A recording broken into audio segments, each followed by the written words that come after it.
புதுச்சேரி ஆளுநர், முதல்வர், கல்வித்துறை அமைச்சர், கல்வித்துறை செயலர், சுகாதாரத்துறை செயலர், சுகாதாரத்துறை இயக்குநர், உயர்கல்வித்துறை இயக்குநர் ஆகியோருக்கு மாணவர் மற்றும் பெற்றோர் நலசங்க தலைவர் பாலா அனுப்பியுள்ள மனுவில் கூறியிருப்பதாவது: தற்போது 12ஆம் வகுப்பு தேர்வு முடிந்த நிலையில் மருத்துவ படிப்பிற்கு நீட் நுழைவுத் தேர்வு வருகின்ற மே மாதம் 4ஆம் தேதி நடைபெறவுள்ளது.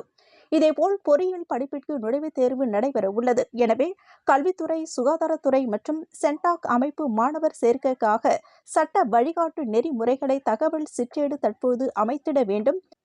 இந்த கல்வியாண்டில் 3 தனியார் மருத்துவக் கல்லூரிகளில் 650 எம்பிபிஎஸ் இடங்கள் உள்ளன. மற்ற மாநிலத்தை பின்பற்றுவது போல் தனியார் கல்லூரிகளில் 65% இடங்களை அரசு ஒதுக்கீடாக பெற வேண்டும். ஓய்வு பெற்ற உயர் நீதிமன்ற நீதிபதி தலைமையில் கல்வி கட்டண குழுவை அமைத்து உரிய காலத்தோடு கட்டணத்தை நிர்ணயம் செய்ய வேண்டும். மேலும் 2024-25ஆம் கல்வியாண்டில் எம்பிபிஎஸ், என்ஆர்ஐ ஒதுக்கீட்டு இடங்களுக்கு போலி சான்றிதழ் சமர்ப்பித்த வழக்கை புதுச்சேரி அரசு சிபிஐயிடம் ஒப்படைக்க வேண்டும் என்று மனுவில் கூறியுள்ளார்.